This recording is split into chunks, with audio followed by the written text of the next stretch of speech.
जय जगन दर्शकों, मैं हूं आपके साथ पूजा और आपका स्वागत करती हूं आदिनाथ टीवी चैनल के बेहद ही खास कार्यक्रम हेल्दी अंगस्तान में।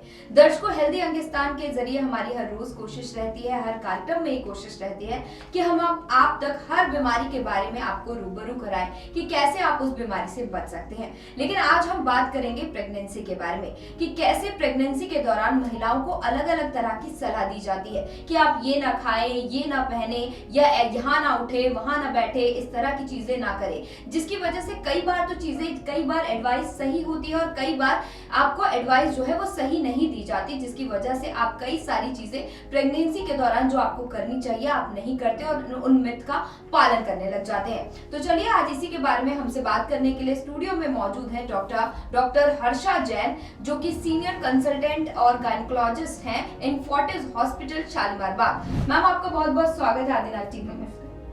मैम, जिस तरह से आज हम बात करेंगे यहाँ पर प्रेगनेंसी के बारे में, और आप एक सीनियर कंसल्टेंट गायनेकोलॉजिस्ट हैं फोर्टिस हॉस्पिटल, और ऐसे में मैम जिस तरह से प्रेगनेंसी के दौरान हमने कहा कि बहुत सारी मिथ जो है वो फीमेल्स को बताई जाती हैं, और ऐसे में एक सबसे बड़ा जो सवाल है मेरा इसी को लेकर है कि खाने पीने को लेकर महिलाओं को बहुत सारी चीजें बताई जाती हैं, जिसमें से एक ये भी है कि कई बार कहा जाता है कि आप, क्योंकि हमारी जो सुबह होती है वो टी कॉफी को लेकर होती है, तो कहा जाता है कि आप कॉफी मत पीजिए, इससे आपके बच्चे को नुकसान हो सकता है। क्या ये बिल्कुल सही है? देखिए पूजा जी, कॉफी अगर ना पिए तो अच्छा है। जिसको आदत नहीं है तो वो बिल्कुल अवॉइड ही करें, क्योंकि इससे अर्ली मिसकैरेज, गर्भपात होने की या अर्ली डिलीवरी की संभावना रहती है। लेकिन जिसको कॉफी पीने की आदत है, जो शुरू से कॉफी पीता है, और आप उसको सडनली बोल दे कि अब प्रेगनेंसी हो गई, अब आपको कॉफी छोड़ना पड़ेगा, तो इसकी उनको कोई जरूरत नहीं है। एक दिन में वो 200 मिलीग्राम से कम कॉफी का सेवन कर सकते हैं, ये एक सेफ कॉन्सेंट्रेशन में आता है। बट उनको साथ में ये भी ध्यान रखना होगा कि उस दिन उन्होंने कोई कोल्ड ड्रिंक या चॉकलेट तो नहीं ली, क्योंकि उसमें भी कैफीन होता है। तो 200 मिलीग्राम से कम या तकरीबन 1-1.5 कप कॉफी वो ले सकती हैं, वो सेफ है, उससे कोई उनको नुकसान नहीं। और ऐसे में कई बार एक सबसे बड़ा मिथ है जो कि लड़के लड़की को लेकर होता है। अगर भारत में देखा जाए तो आज भले ही हम मॉडर्न जमाने में जी रहे हैं, लेकिन अक्सर बोला जाता है कि अगर आपकी बेली यानी कि पेट जो है उसका शेप और साइज देखकर ये अंदाजा लगाया जाता है कि आपको लड़का होने वाला है या लड़की। और ऐसे में माना जाता है कि अगर बेबी का बम्प जो है, जिस तरह से जो फीमेल होती है वो नीचे झुका हुआ है तो लड़का होगा, वहीं अगर ये ऊपर उठा हुआ है तो इसका मतलब लड़की होगी। तो क्या इस बात पे यकीन करना चाहिए उन महिलाओं को जो प्रेग्नेंट है? नहीं, इसका सीधा सिंपल जवाब है बिल्कुल भी नहीं। इस बात का कोई उसकी ग्रोथ, बच्चे की ग्रोथ कैसी है और फीमेल की हेल्थ कैसी है, इसके ऊपर डिपेंड करता है कि उसका प्रेगनेंसी बम जिसको हम कहते हैं उसकी शेप कैसी दिखेगी, साइज कैसी दिखेगी। अगर बच्चे के अराउंड जो पानी होता है, लाइकर जिसको हम बोलते हैं, उसकी मात्रा कम है तो अपने आप ही वो कम दिखेगा। अगर जरूरत से ज्यादा है तो वो ज्यादा दिखेगा।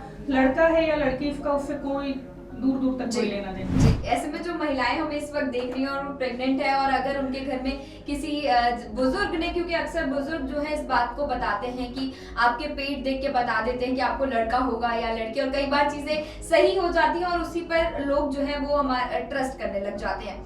और एक जो चीज है जो कि नॉर्मल पर्सन को भी होता है, जो प्रेग्नेंट है, अगर उनको तो अक्सर होता है, और कई बार ऐसा होता है कि जो नॉर्मल लोग हैं उनको भी सीने में जलन होती है, कई बार खाने पीने की वजह से होती है। लेकिन कहा जाता है कि अगर जो प्रेग्नेंट महिला है वो उसको सीने में जलन हो रही है तो इसका मतलब है कि बच्चे के बहुत ज्यादा बाल हैं और इसकी वजह से उनको पेट में ये बाल जो है चुभ रहे हैं। तो क्या हम इस बात पर यकीन करें? नहीं, इस बात पे भी आपको बिल्कुल जानने की जरूरत नहीं है, क्योंकि 50 से 60% गर्भवती महिलाओं में एसिडिटी की शिकायत रहती ही है, और इसका सबसे पहले आपको सीने में जलन होगी, डकार आएगी या उल्टी तक हो सकती है। बच्चे के क्या बाल है क्या नहीं उसका इससे कोई लेना देना नहीं, और एसिडिटी बहुत ही कॉमन सिम्टम है प्रेगनेंसी का, और ये मोस्टली होता है जी बिल्कुल। और ऐसे में अगर एक चीज देखी जाती है कि प्रेगनेंसी के दौरान, क्योंकि ये सवाल मैं इसलिए कर रही हूँ क्योंकि प्रेगनेंसी के दौरान अक्सर जो फीमेल होती है, जो प्रेग्नेंट होती है, उसका ख्याल रखा जाता है और उसको खाने पीने की चीज जो है वो काफी अच्छी दी जाती है, और वो महिला खुद भी अपना ध्यान रखती है क्योंकि वो उस वक्त गर्भवती होती है। लेकिन जो अक्सर है कि अगर हम जाते हैं तो लोग हमें, अगर हम ऑफिस भी जा रहे हैं या कहीं जा रहे हैं, तो लोग हमारा ग्लो देख के कई बार चीजें बताते हैं, कहते हैं कि अगर आपके फेस पे ग्लो है तो आपको आपको लड़की होगी, और अगर ग्लो नहीं है तो आपको लड़का होगा? नहीं, ये मैं पहले भी आपको बता चुकी हूँ, ग्लो से या बम की शेप से किसी भी चीज से इसका रिलेशन नहीं है, और इस पे ना जाए तो ठीक है, इस चीज को डिस्कशन ही ना करें, जो भी हो हेल्दी हो और वो बस टाइम के अनुसार हो और अनकॉम्प्लिकेटेड प्रेगनेंसी हो, ये ज्यादा जरूरी है। और इस पे हमें बहुत ज्यादा जाना भी नहीं चाहिए, वो लास्ट तक के लिए आप सरप्राइज रहने दे तो अच्छा है। बिल्कुल। और ऐसे में एक जो बात है, जिस तरह से हमने मॉर्निंग की बात करी थी कॉफ़ी को लेकर, और अब प्रेगनेंसी की हम बात कर रहे हैं, तो काफ़ी बार देखा गया है कि मॉर्निंग सिकनेस जो होती है वो महिलाओं को होती है जो प्रेग्नेंट होती हैं, और ऐसे में कई बार उनको एडवाइस किया जाता है कि अगर आपको मॉर्निंग सिकनेस हो रही है तो जो आपका बच्चा है उसको पोषण जो है वो ठीक से नहीं मिल पा रहा है, तो क्या इस बात पर भाई कितनी सच्चाई है? देखिए, 70% गर्भवती महिलाओं को नोजिया, जिसको उबकाई कहते हैं, या उल्टी की शिकायत रहती है, और शुरू के 3 महीनों की प्रेगनेंसी में ज्यादा रहती है, उसके बाद ये धीरे धीरे ठीक हो जाती है। लेकिन अगर बहुत ही ज्यादा उल्टियां हैं, वो खाना ही नहीं कर कि जा कुछ नहीं रहा है अंदर और सारा वॉमिटिंग में बाहर आ रहा है, उनकी जनरल कंडीशन खराब हो रही है, उनका बिल्कुल पोषण नहीं मिल रहा है, तो उनको हॉस्पिटल में एडमिट करने की जरूरत है, और पहले मदर की हेल्थ को देखने की जरूरत है। इससे बच्चे की हेल्थ पे तब असर आता है जब मदर को बहुत ज्यादा ट्रीटमेंट की जरूरत है, उनका शुगर लेवल कम है और हम ट्रीटमेंट नहीं दे रहे, उनके कीटोन लेवल यूरिन में हाई हो रहे, ब्लड में हाई हो रहे, उनको ट्रीटमेंट नहीं दे रहे, ऐसी कंडीशन में तो दोनों की ही कॉम्प्लिकेशन बढ़ जाएगी। लेकिन आप खा रहे हैं, ठीक है, मैनेज हो रहा है, कुछ उबकाई हो रही है, कुछ उल्टी हो रही है, तो बच्चे पे बहुत ज्यादा इसका असर जनरली नहीं पड़ता, आम केसेस में नहीं। जी। और डॉक्टर हर्षा, आजकल देखा गया है कि जो हमारी जैसे एक्टर एक्ट्रेस होते हैं, अगर करीना कपूर को मैं ले लूँ, क्योंकि वो 2 बार बच्चे को जन्म दे चुकी हैं और वो काफ़ी एक्टिव रहती हैं जब प्रेग्नेंट रहती है, लेकिन अगर हम नॉर्मल पर्सन्स को देखें तो उनको कई बार मना किया जाता है कि आप एक्सरसाइज ना करिए, या आप अपने योगा जो है वो कम कर दीजिए, आप प्रेग्नेंट है। लेकिन जो क्या ये बात बिल्कुल सच है कि अगर एक्सरसाइज करते हैं तो बच्चे को जो है वो नुकसान पहुंच सकता है? नहीं, देखिए पूजा जी, कसरत करना गर्भवती महिला की फिजिकल और मेंटल हेल्थ दोनों के लिए ही बहुत अच्छा है। लेकिन जो औरतें प्रेगनेंसी से पहले से जिनको एक्सरसाइज की आदत है या योगा कर रही है, तो वो उस चीज को प्रेगनेंसी के दौरान कंटिन्यू रख सकती हैं।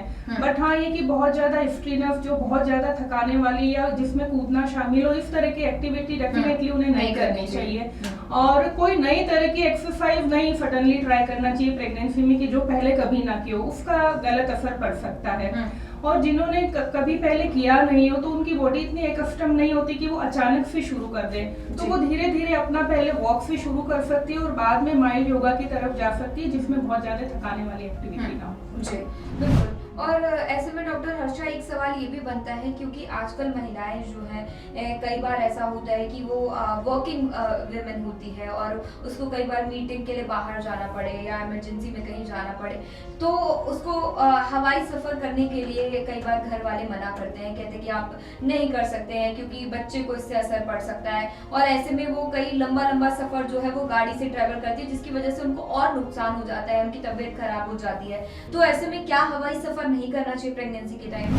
प्रेगनेंसी में अगर हमें ओवरऑल कोई पूछे कि डॉक्टर, हम, ये बहुत कॉमन हो गया है, क्योंकि कोई भी कहीं जाना अवॉइड नहीं करना चाहता, फ्लाई करके जाए, चाहे किसी भी तरीके से जाए, उनको जाना है वो। लेकिन इसका मैं बताऊंगी कि सबसे अच्छा तरीका है मिडिल ऑफ द प्रेगनेंसी जो होता है, 3रे महीने से लेकर 7वें महीने की प्रेगनेंसी तक का जो पार्ट है, उसमें ट्रेवलिंग कंपैरेटिवली ठीक है। अगर आपकी प्रेगनेंसी अनकॉम्प्लिकेटेड है, उसमें कोई कॉम्प्लिकेशन नहीं है, तो इस बीच के टाइम में आप ट्रेवल कर सकते हैं। अगर आप बाय रोड जाते हैं या बाय ट्रेन, तो 5-6 घंटे से ज्यादा की जर्नी नहीं होनी चाहिए, अवॉइड करें। इसमें आपकी थकान के साथ साथ खाना पीना भी अफेक्ट हो सकता है, आपको इन्फेक्शन हो सकता है और प्री टर्म लेबर हो सकता है, अगर इससे ज्यादा अगर आप कोशिश करते हैं कि लंबा वो सफर तय करें। और आखिर के महीनों में और शुरू के महीनों में तो ट्रैवलिंग अवॉइड करनी चाहिए, चाहे आप फ्लाई करके जाना चाहते हो। दूसरा मैं बोलूँगी कि अगर आप फ्लाइट से जाना चाहते हैं, तो उसमें एज सच प्रेगनेंसी में कि डिलीवरी हो जाएगी या कोई तबीयत खराब हो जाएगी, ऐसा कुछ नहीं होता। बट एक हम बोलते हैं नसों में खून जम जाना, क्लॉट फॉर्मेशन हो जाना, ये डेंजरस कॉम्प्लिकेशन है जो कि साइंटिफिकली प्रूव्ड भी है। तो आखिर के महीने में फ्लाई करने से आपको अवॉइड करना चाहिए। जी, एक एडवाइस है। जो बिल्कुल बिल्कुल, और ऐसे में आपने ये तो बता दिया कि किस तरह से सफ़र करना चाहिए, और एक सवाल ये भी है क्योंकि खाने-पीने को लेकर अक्सर जो है जो प्रेगनेंसी में जिस तरह से प्रेग्नेंट महिला होती है उसको प्रेगनेंसी में घर वालों की तरफ से या बाहर जो जिस तरह से फीमेल्स आती हैं घर में वो बताती है कि आपको ये खाना चाहिए, नहीं खाना चाहिए। तो ऐसे में एक जो मिथ है ये भी है कि सफ़ेद चीज़ें जो हैं खाने से, जैसे नारियल खाने से या कुछ ऐसी सफ़ेद चीज़ खाने से बच्चा जो है, क्योंकि कलर को लेकर इंडिया में अभी तक बहुत ज़्यादा इसमें डिस्क्रिमिनेशन है कि अगर बच्चा गोरा पैदा हो तो इसके लिए उनको नारियल जो है ज़्यादा से ज़्यादा खिलाना चाहिए या सफ़ेद चीज़ें खिलानी चाहिए। तो क्या ये जो चीज़ है ये सही है या कितनी सही है और कितनी गलत है? नहीं, इसमें आपके खाने जो चीज़ आप खा रहे हैं उसके कलर से बच्चे का कलर का कोई कनेक्शन नहीं है। नारियल ठीक है, खाना चाहिए, डिवाइन पोटेशियम मिनरल्स अच्छे होते हैं, फाइबर का भी सोर्स है, बट उससे आप इसलिए खा रहे हैं कि बच्चा गोरा होगा या तंदुरुस्त, इससे उसका कनेक्शन नहीं है, तो ऐसी सोच ना रखें। जी बिल्कुल। और एक सवाल ये भी है क्योंकि जो है भारत में सूर्य ग्रहण और चंद्र ग्रहण जो है ग्रहण को लेकर बहुत सारे मिथ होते हैं, और जिस तरह से जो प्रेग्नेंट लेडी होती है उनको तो बहुत सारी चीज़ें कही जाती हैं, और देखा गया है कि एक बीमारी है जिसमें बच्चे का जो है आधा मुंह कटा रहता है, जिसमें उनका जो लिप्स वाला पार्ट होता है वो नहीं होता है। वो ये कहा जाता है कि जिस तरह से सूर्य ग्रहण या चंद्र ग्रहण लगा था उस टाइम जो उसकी बेबी की मदर थी, जो फीमेल थी, जो प्रेग्नेंट थी, उसने कोई ना कोई चीज़ उसको कट किया होगा या नाइफ का यूज़ किया होगा, या कई बार होता है कि बच्चा जो है ब्लाइंड पैदा होता है, तो ये भी कहा जाता है कि सूर्य ग्रहण के टाइम वो बाहर निकली होंगी इसलिए बच्चा ब्लाइंड पैदा हुआ है। तो क्या ये चीज़ें सही हैं? देखिए पूजा जी, बहुत ज़्यादा साइंटिफिक रिसर्च के बाद ये इसका कोई एविडेंस नहीं मिला है कि सूर्य ग्रहण या चंद्र ग्रहण बच्चे की हेल्थ पे या मदर की हेल्थ पे डायरेक्ट कोई असर डालते हैं। इसका अभी तक कोई एविडेंस नहीं मिला है, साइंटिफिक एविडेंस। लेकिन सोसाइटी में हमारी इसको इतना ज़्यादा स्ट्रॉन्ग बिलीफ है, तो बहुत ज़्यादा स्ट्रॉन्ग बिलीफ को हमें फोर्स करने की ज़रूरत नहीं है कि नहीं ऐसा नहीं है तो आप ये करें। अगर आपका बहुत स्ट्रॉन्ग बिलीफ है, ठीक है, आप घर में रखें, आप उसे बाहर ना जाने दें। लेकिन ये कहना कि उस दिन खाना भी नहीं है, आपको सोना भी नहीं चाहिए, ये ना करें। उसको अपना जो न्यूट्रिशन है, प्रॉपर डाइट है वो लेने दें, और जितने रेस्ट की जरूरत है उतना रेस्ट भी करने दें। और बहुत ज़्यादा अर्जेंट है, कहीं बाहर जाके आ गए या कहीं जाके और फिर आपको पता चलता है अरे आज तो ये था, था और हम जाके आ गए, ये हो जाएगा वो हो जाएगा, तो ऐसी धारणा ना रखें। वो नहीं है, अभी तक कोई एविडेंस नहीं है कि ऐसा कुछ हो। जी, और जिस तरह से आपने बता दिया कि इस तरह की हमें अपनी जो हमारी संस्कृति है उसे छेड़छाड़ नहीं करना चाहिए, हमें वो चीज़ों का पालन करना चाहिए, लेकिन अगर हम गलती से कर भी देते हैं तो उसमें आपको पछतावा करने की जरूरत नहीं है और नेगेटिव होने की जरूरत नहीं है, क्योंकि एक फीमेल जो प्रेग्नेंट है उसको पॉजिटिव ज़्यादा से ज़्यादा रहना बहुत ज़रूरी होता है, ये डॉक्टर्स भी बताते हैं। लेकिन अगर जिस तरह से डॉक्टर हर्षा एक चीज़ इमोशंस को लेकर है, क्योंकि भले ही वो जो लेडी है वो प्रेग्नेंट है, लेकिन इमोशन जो है इंसान के वो हर वक्त अलग अलग आते हैं, और ऐसे में एक चीज़ कहा जाता है कि आप ज़्यादा से ज़्यादा खुश रहिए या आप नेगेटिव चीज़ों को अवॉइड करिए, जो कि अच्छा रहता है। लेकिन कई बार महिलाओं को इस चीज़ के लिए फोर्स किया जाता है कि आप अपनी जो गुस्सा है उसको कम करिए, अपनी बात मत रखिए या ऐसी जगह मत जाइए जहाँ पे ज़्यादा शोर शराबा हो। कई बार तो ऐसा होता है कि भले मतलब सोसाइटी में बहुत सारी चीज़ें चेंज होंगी, लेकिन उनको कहा जाता है आप घर से बाहर मत निकलिए। कई बार शादी पार्टी में भी नहीं जाने दिया जाता, या प्रेगनेंसी के टाइम मार्केट भी उनको अवॉइड किया जाता है। तो क्या ये चीजें जो है वो करनी चाहिए? नहीं, आप अगर कहीं जाना जरूरी है या अपनी इवन आपको मन है जाने का कि मुझे जाना है, तो उसमें आपको अवॉइड करने की एक्सेस प्रेगनेंसी की वजह से कोई जरूरत नहीं है, अनटिल एंड अनलेस कि आपकी प्रेगनेंसी में कोई कॉम्प्लिकेशन है, आपको बेड रेस्ट बोला हुआ है, तो आप जा सकते हैं। बस आप अपना ज्यादा भीड़ भाड़ से ये है कि इन्फेक्शन को आपको अवॉइड करना है, ज्यादा बाहर का अनहेल्दी फूड वगैरह नहीं खाना है। ये सारी चीजों के लिए डेफिनेटली हम बोलेंगे कि हाँ इसलिए मत जाइए, लेकिन कहीं जाके आना है, कोई ठीक ठाक सी जगह आप जाके बिल्कुल आ सकती हैं। अगर प्रेगनेंसी हेल्दी चल रही है आपकी और कोई कॉम्प्लिकेशन नहीं, तो आप बिल्कुल बाहर जा सकती हैं। और मूड की आपने बात की, प्रेगनेंसी में mood swings are very common, जो हमें ये बात बहुत कम लोग जानते हैं, इवन अच्छी अच्छी सोसाइटी में पढ़े लिखे लोग भी नहीं जानते कि जरूरी नहीं कि हर पेशेंट या हर गर्भवती महिला बहुत खुश या एक्साइटेड फील करे। कोई कोई कहता है तुम खुश क्यों नहीं हो, तुम्हारी प्रेगनेंसी है, तुम्हें क्या चाहिए, तुम सब कुछ तो है घर में, तुम लो क्यों फील कर रही हो, व्हाई आर यू डिप्रेस्ड। लेकिन इसमें मूड स्विंग्स होते हैं प्रेगनेंसी में।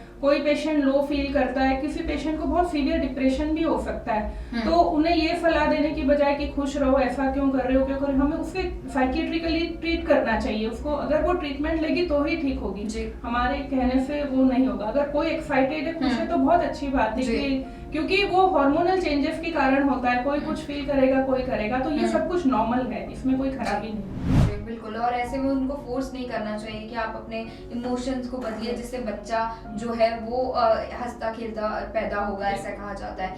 लेकिन एक सवाल ये भी है जो कि जब बच्चा पैदा होता है तो उसके जो मुंह से जो है लार निकलता है, उसको लेकर बहुत बड़ा मिथ है अपनी सोसाइटी में कि कहा जाता है कि अगर आपको जो चीजें पसंद है, आपको कोई चीज अच्छी लग रही है तो उसके बारे में आप सोचिए मत, या उसके मन में आप ये मत सोचिए कि अगर अपने मन को मत मारिए, क्योंकि इससे बच्चा जो है वो लालची पैदा होता है। और जब आफ्टर प्रेगनेंसी जब बच्चा डिलीवर होता है तो उसके मुंह से बहुत ज्यादा लार निकलता है। तो क्या ये बात सही है या फिर सही नहीं है? तो इस तरह की बात जो कही जाती है या जो लार निकलता है बच्चे के मुंह से, वो क्यों निकलता है? नहीं, ये नॉर्मल मुंह में सबके सिक्रीशंस होते हैं और अपना अपना मैकेनिज्म डेवलप कर रहा होता है। बच्चा बर्थ के बाद भी उसमें कुछ मैकेनिज्म डेवलप होने रह जाते हैं, वो डिफरेंट एज में डेवलप हो जाते हैं। अगर आपको इस तरह की कोई प्रॉब्लम है तो ये सब बोलने की बजाय आप बच्चे के जो डॉक्टर है, पीडियाट्रिशियन है, उनसे जाके मिलें। और इसका आपने क्या खाया क्या नहीं खाया, बहुत ज्यादा कोई क्रेविंग थी और आपने खा ली, उससे ये हो रहा, उसका उससे कोई लेना देना नहीं है। और प्रेगनेंसी में किसी चीज की तीव्र लालसा होना और उससे एक्सेसिव खाना, ये हार्मोनल चेंजेस की वजह से होती है लालसा। स्पेशली जब आपका शुगर लेवल डाउन होता है तो आपको लगता है ये चीज मैं एक्सेसिव खा लूं, ज्यादा खा लूं, उसी से अपना पेट, तो ये एक फीलिंग का नॉर्मल पार्ट है। जिसको ये हो रहा है वो भी नॉर्मल है। और कुछ लोगों को अगर किसी की क्रेविंग नहीं है, कुछ खाने का मन नहीं, तो वो भी नॉर्मल है। ये नहीं कि इससे अगर तीव्र लालसा नहीं है किसी चीज की या किसी स्पेसिफिक चीज की या मीठे की इसको इच्छा ही नहीं होती, तो वो भी एबनॉर्मल नहीं है, वो भी नॉर्मल है। तो जिसकी लालसा होगी उसको वो खाने दे, अवॉइड ना करने दे कि ये ना करो वो ना करो। और जिसको नहीं है दैट इज ऑल्सो फाइन। बिल्कुल।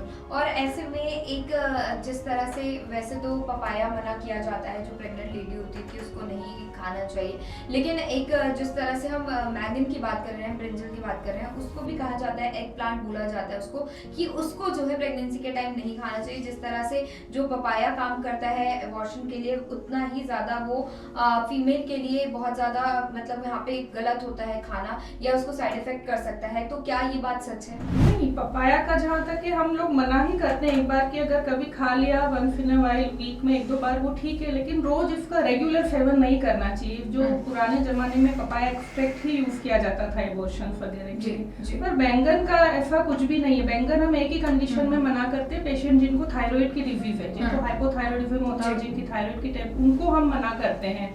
बाकी बैंगन अगर आप खाना चाहते हैं बिल्कुल खा सकते हैं। बिल्कुल। और ऐसे में बहुत बड़े बड़े जिस तरह से गूगल महिलाएं, क्योंकि आजकल महिलाएं नहीं, अक्सर ही ये डॉक्टर जो है वो गूगल को माना जाता है। अगर कुछ भी हुआ तो आप गूगल कर लेते हो। और ऐसे में मैंने बहुत सारे ऐसे पोस्ट पढ़े थे या बहुत सारे ऐसे एडवर्टाइजमेंट पढ़ी थी जिसमें लिखा होता कि अगर हम बैंगन खाते हैं तो जैसे पपाया काम करता है अबॉर्शन के लिए, वैसे ही वो करता है, क्योंकि बहुत ज्यादा गर्म होता है, ऐसा कहा गया था, जो कि शायद बिल्कुल बहुत बड़ा मिथ है। इसका गर्म चीज या ठंडी चीज ऐसा कुछ भी नहीं है। बैंगन आप खा सकते हैं, खाना चाहे। और भी बहुत सारी चीजों के लिए मना किया जाता है कि ड्राई फ्रूट्स ना खाएं, उसका वो एक्सट्रैक्ट निकाल के घी में जो बनाते हैं वो ना खाएं। बट वो आप थोड़ी थोड़ी क्वांटिटी में ले सकते हैं, इनमें अच्छी एनर्जी होती है, कैलोरीज होती है। हाँ, एक्सेसिव नहीं खाना होगा, क्योंकि बिल्कुल इनसे वेट गेन भी बहुत होता है। और एक्सेसिव वेट गेन होता है जो कि अनहेल्दी वेट गेन है। तो चीजें आप सब खाते हैं, कोई ठंडा या गर्म एक्सेस नहीं होता। और एक और बहुत बड़ा मिथ है जो कि शायद हर भारतीय महिलाओं को होता है, वो मतलब प्रेगनेंसी के टाइम वो अपने घर में बहुत बड़े बड़े बच्चों के पोस्टर्स लगा लेती हैं, या फिर कहा जाता है कि आपका बच्चा जो है उस पे जिसकी परछाई पड़ेगी वो बच्चा जो है उस शक्ल का हो जाएगा या उसकी जैसी शक्ल हो जाएगी। तो क्या ये सही है? नहीं, ये इस तरह की हमें धारणाएं नहीं पालनी चाहिए कि क्योंकि बाद में फिर सपोज कुछ कॉम्प्लिकेशन होती है, कुछ होती है, तो स्ट्रेस लेवल तब हमारा कुछ और ही लेवल पे होगा। तो इस तरह की सोच ना डेवलप की जाए। आप अच्छी किताबें पढ़ें, आपको अपना एक बैलेंस डाइट रखें, टाइम से डॉक्टर को दिखाएं, टाइम से टेस्ट कराएं। बट ये अलग अलग धारणा पालना, पोस्टर लगा के ये हो जाएगा, ये सब ना इस पे बिलीव करें। जी बिल्कुल, और बिल्कुल करना भी नहीं चाहिए, क्योंकि उस टाइम तो आपको अपना से ज्यादा ख्याल रखना चाहिए कि आप लोगों की एडवाइस सुन के गलत धारणा अपने मन में ये कहीं ना कहीं लाए। तो ऐसे में एक सवाल ये भी है, क्योंकि जिस तरह से ये स्ट्रेच मार्क को लेकर जो लोगों के मन में बहुत सारा एक सवाल होता है महिलाओं के, क्योंकि अपनी ब्यूटी को लेकर आजकल जो महिलाएं होती है वो भी ज्यादा सोचती हैं। तो ऐसे में कहा जाता है कि आप पे अगर ये ऑयल लगाएंगे तो आपके स्ट्रेच मार्क्स जो है वो खत्म हो जाएंगे, या फिर कहा जाता है कि आप जिस तरह से जो महिलाएं हैं वो अगर यहाँ पर किस तरह से कपड़ों को लेकर कहा जाता है कि आप ज्यादा एक टाइट जो कपड़े हैं वो पहनती है तो आपका एक जो शेप है वो बना रहता है। तो क्या ये चीज सही है? देखिए, कोई भी क्रीम या ऑयल स्ट्रेच मार्क को पूरी तरह से नहीं हटा सकती। ये बहुत इंपॉर्टेंट है इस बात को मानना कि ऐसी कोई क्रीम या ऑयल नहीं है। दूसरा चीज, हमारी त्वचा में एक डर्मिस नाम की लेयर होती है, तो उस पर डिपेंड करता है कि स्ट्रेच मार्क बने। वो डर्मिस ब्रेक होती रहती है, वो जितनी ज्यादा ब्रेक होगी उतने ही ज्यादा स्ट्रेच मार्क बनेंगे। दूसरी बात ये कि प्रेगनेंसी खत्म होने के बाद वैसे भी कुछ स्ट्रेच मार्क अपने आप समय के साथ फेड हो जाते हैं, वो हल्के पड़ जाते हैं। कोई भी आपको इसका स्पेसिफिक ऑयल या क्रीम तेल नहीं है, आपको उसका एक हाइड्रेशन, जो हम स्किन का जनरल कहीं की भी स्किन का हाइड्रेशन लेवल मेंटेन करते हैं क्रीम ऑयल लगा के, तो वहाँ का भी हमें क्रीम ऑयल लगा के एक हाइड्रेशन लेवल मेंटेन करना चाहिए। जितना आप हाइड्रेशन मेंटेन करोगे वहाँ पे डर्मिस का ब्रेकेज उतना ही कम होगा, तो उतना ही कम स्ट्रेच मार्क बनने की संभावना है। लेकिन एक बार बन गए और आप ये लगा रहे हैं या ये लगाने से बने से बिल्कुल नहीं बनेगी, ये बात ठीक नहीं है, ये गलत है। बिल्कुल डॉक्टर हर्षा, आपने बहुत सारे मिथ जो है वो लोगों के आज क्लियर कर दिए हैं। जो महिलाएं हैं, प्रेग्नेंट हैं, वो आपको देख रही हैं इस वक्त, तो जरूर आपका थैंक यू करेंगी, क्योंकि आपने बहुत सारी ऐसी चीजें बता दी जो कि उन्हें एडवाइस किया जाता है जब वो प्रेग्नेंट होती हैं। एक आखिरी मैसेज जो आप हमारे दर्शकों को देना चाहेंगे जो हमें देख रहे हैं? हाँ, जय जिनेंद्र सभी दर्शकों को। सबसे इम्पोर्टेंट बात है कि आपकी प्रेगनेंसी कॉम्प्लिकेटेड है, अनकॉम्प्लिकेटेड है, पहली है, दूसरी है, जो भी जिस तरह की भी, आप टाइम से रेगुलर डॉक्टर को ज़रूर दिखाएं। उसको अवॉइड ना करें कि एक ये तो दूसरी प्रेगनेंसी, पहले भी हमने ये किया था तो अब ये चल जाएगा, इस तरीके से ना करें। जब जब आपको डॉक्टर बुलाए उस टाइम चेकअप के लिए जाए, जब जब आपको जो टेस्ट करे जा रहे हैं वो आप करवाएं टाइम से। और टीके वीके सब, ये नहीं कि उसमें लग गया था अब ये ज़रूरत नहीं है, दोनों को पूरी केयर की ज़रूरत है। और डाइट का एक मैं बोलूँगी, हमारे इंडियन डाइट में जो तीनों की बराबर मात्रा होना चाहिए, संतुलित भोजन होना चाहिए, उस पर बहुत कम लोग ध्यान देते हैं। उसमें मोस्टली कार्बोहाइड्रेट, जो शुगर जिसको हम बोलते हैं, वो ज़्यादा होता है, और प्रोटीन और अनसेचुरेटेड फैट्स, जिसको जो हेल्दी फैट्स होते हैं, उनका कंपोनेंट बहुत कम होता है। तो आप डाइटिशियन से एडवाइस ले सकते हैं, और या अपने खुद जिनको गायनेकोलॉजिस्ट को बुला रहे हैं उनसे सलाह ले सकते हैं कि किस तरह का उनको डाइट फॉलो करने की जरूरत है। बिल्कुल डॉक्टर हर्षा, आपका बहुत बहुत शुक्रिया हमारे साथ जुड़े। तो बिल्कुल डॉक्टर हर्षा हमारे साथ मौजूद थी, जिन्होंने हमें प्रेगनेंसी के टाइम बताया कि क्या जो मिथ हैं जो लोग फॉलो करते हैं, जिसकी वजह से जो आपके मन में कई सारी ऐसी धारणा है जो आप फॉलो करने लग जाते हैं, जिससे आपका जो वो प्रेगनेंसी है उस टाइम आपको बहुत सारा डिप्रेशन या फिर आपके बदलाव जो है वो होने लग जाते हैं। तो चलिए हम अगले एपिसोड में मिलते हैं, आपसे नई बीमारी के बारे में बात करेंगे, उसके ट्रीटमेंट के बारे में बात करेंगे और नई डॉक्टर से आपको मिलवाएंगे। तब तक के लिए आप देखते रहिए आदिनाथ टीवी चैनल। जय जिनेंद्र।